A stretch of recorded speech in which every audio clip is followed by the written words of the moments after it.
Ocala Talks on a Wednesday. It's hump day. It's hump day, Tom. It is. It is hump day. We got a shiny airplane going across in front of us now. Nice Do we? shiny one, yeah. I don't see it. Blue and silver. That looks sharp. I don't see it.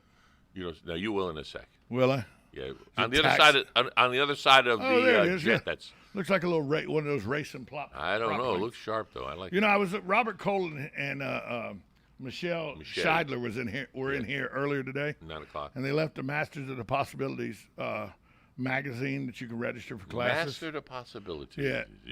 This year it's Explore, Discover, and Understand. Oh. And I was looking. There's a lot of history classes where you can go learn about Florida history. Yeah. What good is taking a class if you don't understand it? There's some philosophy, Socrates and more. Socrates, and more. Uncomfortable conversations. Socrates. There's a class on. Is that about boxing? What? I don't know. There's an uncomfortable conversation class. Listen, the WOCA and Tom Schmitz. There's a Revolutionary War and Civil War movie class. That's different.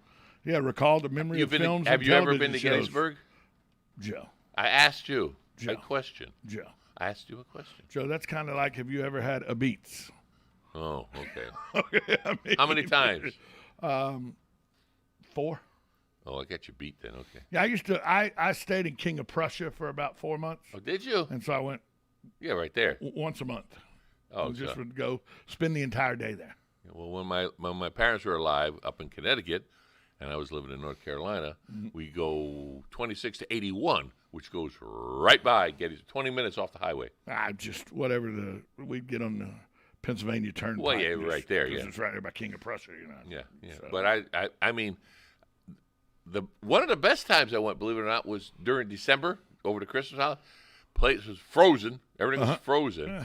You got out of the car, looked around, got back in the car, got warm. But all the exhibits are still open. They're all open. Yeah. I've been to, you know what a place I went to during the Christmas holiday because I wanted to experience what the weather was like and everything during that time. In Gettysburg, you mean? No, Oh. but in Pennsylvania. Hershey's? Valley Forge. Oh. Where Washington sequestered his troops in 1777 in that one of the worst winters in history. Yeah. Then he went across the frozen Delaware It was still into cold, New though. Jersey and captured the Hessians. And You did all that? of course I did. It's my passion. Yeah. I like Gettysburg, that 360-degree painting they have in there. Call back, caller. Sorry about missing that call. 352-622-9622. There you go. Gettysburg's fantastic. Oh, and they say if you go there, you still can find bullets. Oh yeah. After all You these- can find all kinds of But stuff. you're supposed to turn them in, right? Right. You're required to turn them in because they belong. Not request it? No, you're required because they belong to the U.S. Park Service. They don't belong to you. You're required to turn them in. Now, if people don't know you found them, Yeah, as long as you keep your mouth shut when you put a little silver, transparent box. Good morning. You're on Ocala Talks. Yes, happy hump day, guys. Hey, Hugh. Well, how thank are you very much. See, I want to get back, if I could, to that Kenosha situation there. The 3 guys that got shot were felons that had rap sheets a mile long. One of them was a pedophile, convicted pedophile. Right. He molested 5 boys, young boys. What the heck is a guy like that doing out of jail, for God's sakes? Oh, there you go. I like that answer. Yeah. He doesn't have to I worry about question jail anymore. Oh, is that the one that got killed? No. Yeah, and I hope he's downstairs and not up on the clouds. Oh, no, he's downstairs. Got to be downstairs. Yeah, there's no upstairs for him. The purgatory door is closed, too. He's downstairs. Yeah, there's no chance. Well, No. I would imagine the jury has no idea that these 3 guys were bad guys. They probably kept. Well, you see, it depends. It depends on the courts, and if it's permissible. It was not. They argued that outside of the jury, and the judge was like, the past lives of the 3 men have no bearing on what took place that night. It's so wrong. No, that's actually right in a court of law because nothing they had done leading up to that night had any bearing on what they did that night. And that's all they're concerned with was what took place. I disagree. Whether you molested a little boy or not No, but that's had nothing to do with state you. of mind. Your mind. This wasn't a little boy, so he wasn't trying to molest a little boy. Yeah, but it's your mind is still connected. It doesn't stop. It's 7:00 at night. Forget what I did yesterday. I'm going to go. But he over didn't here. do it yesterday. He'd Well, you know what I already meant. served his time and everything. Oh, so he's rehabilitated? Well, they said that. Oh, hey, you. Thanks for listening. Okay, thank you.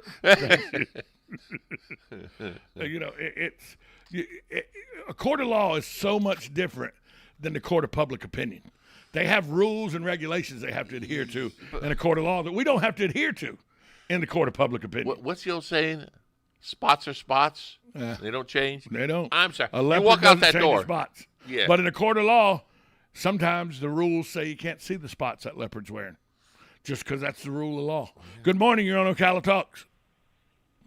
Hey, Tom, I seem to always agree with you, and nothing against you, Joe. But, Joe, you've got to be familiar with double jeopardy. So no American should be charged for a crime. So if one party's found innocent, the government can't charge this young shooter again, not for the same crimes. Oh, double jeopardy. I know double jeopardy. I've heard of that, yes.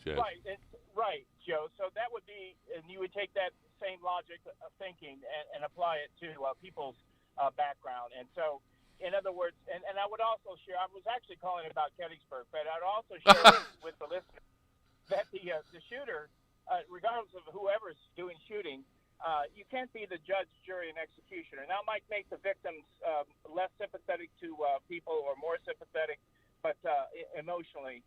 But you can't convict and execute people. Well, Mark, and all this depends on whether the jury believes the kid thought his life was in danger or not. Because if they don't believe the kid thought his life was in danger, then you're right. They have to find him guilty because you can't be judge, jury, and executioner all at the same time. Stand your ground. ground. But you can defend your life if you think your life's in peril. That's correct. Now let's get to Gettysburg.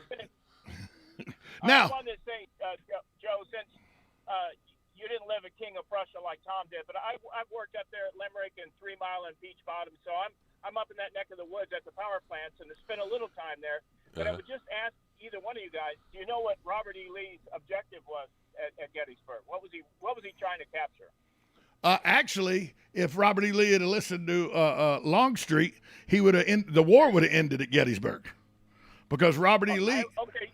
Longstreet wanted to follow the Union across the field and rout them from the field, and Robert E. Lee said, "Dark is approaching. Gentlemen don't fight once the sun sets. Tomorrow we shall attack him."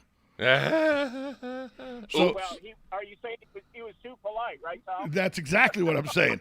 If Lee hadn't been a gentleman the way and fought like a gentleman, we'd have had Lincoln had already told his generals, if we are routed off the field at Gettysburg, sue for peace.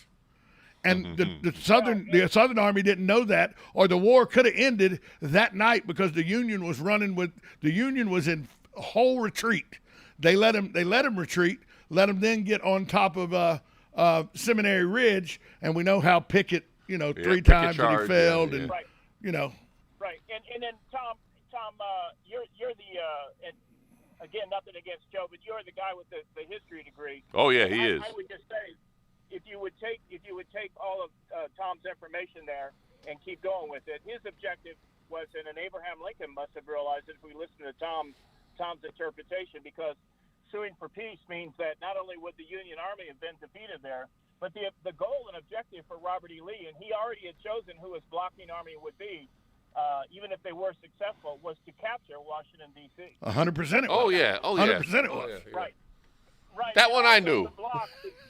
Right, and also to block the rivers, which were feeding, and the railroads for either side, but for the beans, bullets, and bandages, which is why Sherman and Grant went west, young man, under Abraham Lincoln, to cut Texas out of the equation, because that's where their logistics was. You control the log train, and you can control the outcome of the battle. Thanks for the call, Mark. He's right. The Union decided if they cut off the Mississippi, which was a supply train for Fredericksburg and stuff like that, they cut off the Mississippi. Yeah.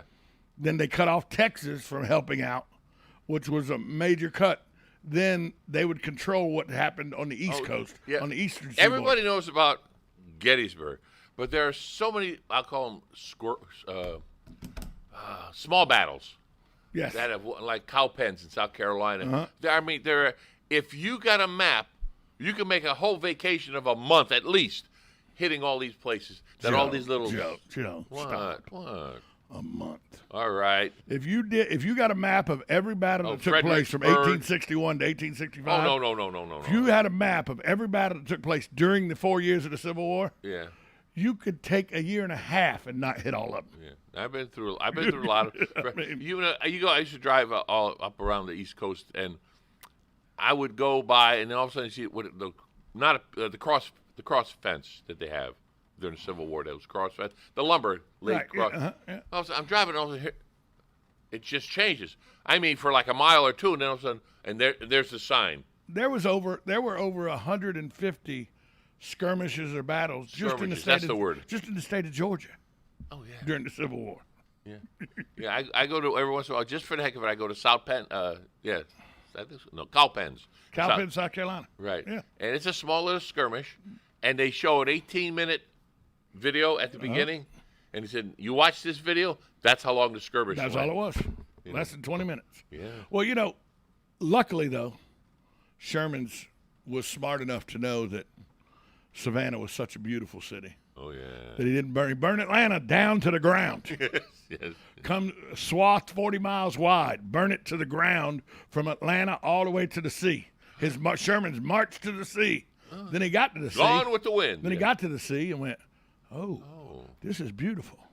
So instead of burning Savannah down, He took it. now he gave it to Lincoln as a Christmas present. Yeah. Right. Yeah. He offered it to President Lincoln as a Christmas gift. Uh-huh. That's a true story. All right. We'll take a break. Be right back after this timeout. 1370 AM, 96.3 FM, WOCA, The Source. Ready to move, and you work hard. That's why you call Two Men in a Truck, 352-289-0666. You need pros. Trained professional moving experts to do the heavy lifting for you. That's why you call Two Men in a Truck, 352-289-0666.